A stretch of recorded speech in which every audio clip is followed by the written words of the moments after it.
Lorsque Yosef, âgé de 17 ans, fut vendu par ses frères à des Ismaélites, le texte dit Ve'ine orechot Ishmaélim, et voici une caravane d'Ismaélites qui Ugmalehem nosim nechot utsri velot, dont les chameaux étaient chargés d'aromates, de baumes et de lotus, olchim les ori mitzraïma, qu'ils transportaient en direction de l'Égypte. Et Yosef a été vendu à ces Ismaélites, et Rachi dit à ce propos, d'habitude, ces caravanes ismaélites transportaient des produits nauséabondes comme du pétrole, comme du goudron, comme des peaux d'animaux. Et exceptionnellement, ce jour-là où Yosef va se déplacer avec cette caravane vers l'Égypte, le transport était sous forme de produits d'odeur agréable, des aromates et des parfums. Et Rachi ajoute, et pourquoi exceptionnellement le chargement était fait de produits aromatiques, afin de ne pas incommoder Yosef pendant la durée du voyage par des odeurs nauséabondes. Essayons de comprendre. Ce jeune homme Yosef, âgé de 17 ans, se trouve brusquement dans une autre situation. Il vivait tranquillement chez ses parents, entouré de plusieurs frères. Il avait une relation d'étude quotidienne avec son père qu'il aimait beaucoup. Et brusquement, ce même Yosef se trouve haï par ses frères, vendu à des caravaniers pour être transporté en terre d'Égypte, terre d'impureté, une terre où dès qu'on y entre, on ne peut plus en sortir. Et dans cette Égypte, il se retrouve tout seul, sans moyens, et donc il sait qu'il va vers de très grandes difficultés. Tout son avenir s'écroule autour de lui. Il se sent désespéré, abandonné de tous. Et de plus, Yosef il se sent tellement oublié et abandonné qu'il a même l'impression que l'Éternel lui-même a abandonné Yosef à son sort peu enviable. À ce moment-là, dans cette situation désespérée, que cela va-t-il changer qu'il respire des odeurs désagréables pendant le voyage ou des odeurs agréables d'arômes? La situation de Yosef est tellement désespérée que peu importe les odeurs qu'il va inhaler. En fait, ce petit détail d'un voyage aussi difficile vers un avenir qui lui semble difficile, par ce petit détail des aromates qu'Hachem a préparés exceptionnellement dans cette caravane, puisque les caravaniers ont dit à Yosef qu'ils n'ont jamais transporté autre chose que du pétrole, du goudron ou bien des peaux de bêtes. Yosef comprend par ce petit détail et ces odeurs agréables qui en fait ne changent pas sa situation, mais Yosef y a vu ici un rayon de lumière, une affection particulière de l'Éternel qui vient comme lui dire, je sais Yosef que c'est difficile pour toi, mais sache que je vais préparer ta route, que je vais être avec toi. Ne te décourage pas, ne perds pas confiance. Je ne t'oublierai pas. Et ce petit détail où Yosef se sent pris en main par l'Éternel va être pour Yosef un, un, un il va y lire toute l'affection, toute la protection, tout l'amour d'Hachem dans les épreuves qui l'attendent, et cela va lui donner un tel, un tel courage que du coup sa situation, grâce à, à ce petit détail des parfums, va totalement changer. C'est comme si dans un rayon de lumière s'éclaire pour lui dans ce tunnel noir si obscur dans lequel il a été brusquement placé. C'est donc un exemple où ce petit détail devient l'essentiel. Citons un deuxième exemple où le détail peut devenir l'essentiel. À propos de Moshe Rabbeinu, lorsque la fille de Paro l'a sauvé des eaux du Nil où le petit bébé Moshe était déposé, Moshe ne voulait, Moshe qui a été introduit dans le palais royal de Pharaon, ne voulait goûter au lait d'aucune nourrice. Et c'est pour ça Bithia a contacté la mère de Moshe Rabbeinu Yochebed et lui a demandé d'allaiter cet enfant. Elle a ajouté Ve'ani eten et sacharecha, et je te donnerai ton salaire pour cet allaitement. Voilà Yochebed, la maman de Moshe, qui croyait, avant le sauvetage de son fils Moshe, que Moshe devait mourir noyé dans les eaux du Nil. Non seulement elle récupère son fils, ce qui est l'essentiel, mais en plus, elle va l'allaiter jour après jour. Donc, ce contact avec son fils va être quotidien. Et en plus, ce petit détail, et je te donnerai ton salaire.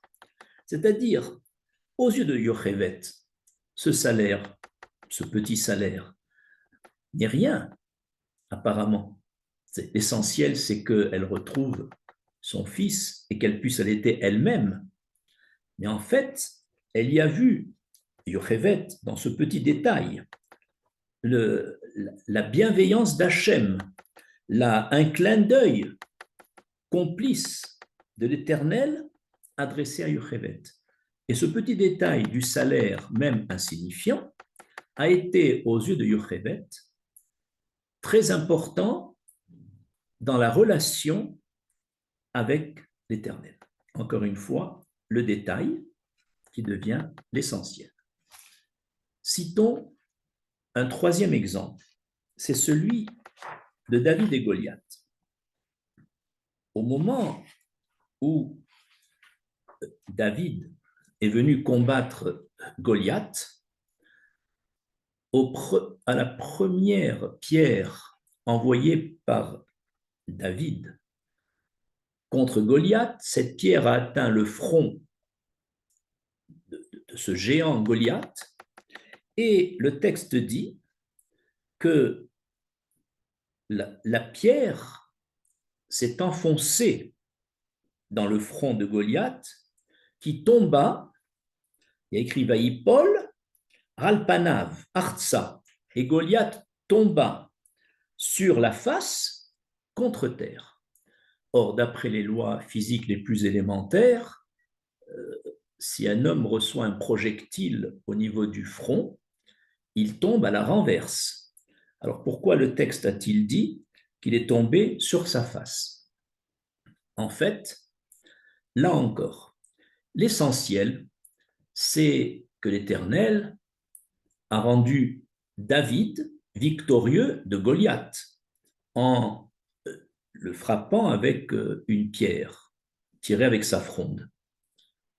Mais Hachem a ajouté un détail où miraculeusement Goliath, qui était assez grand, environ un peu plus de 3 mètres de hauteur, au lieu de tomber face du côté du dos, en arrière, est tombé miraculeusement en avant, donc plus proche de David, qui a pu ainsi l'achever.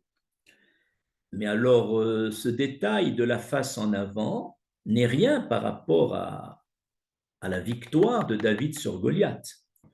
En fait, là encore, l'essentiel, c'est bien la victoire de David sur Goliath, mais ce petit détail où Goliath tombe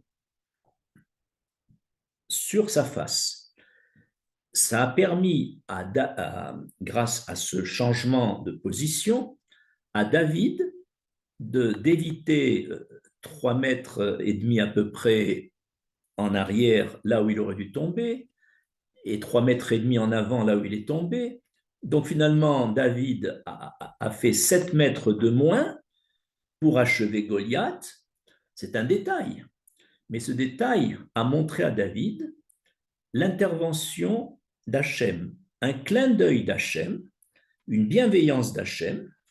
Une fois de plus, le détail de cette chute en avant au lieu d'une chute en arrière a été pour David d'un grand réconfort. C'est comme un clin d'œil de l'Éternel.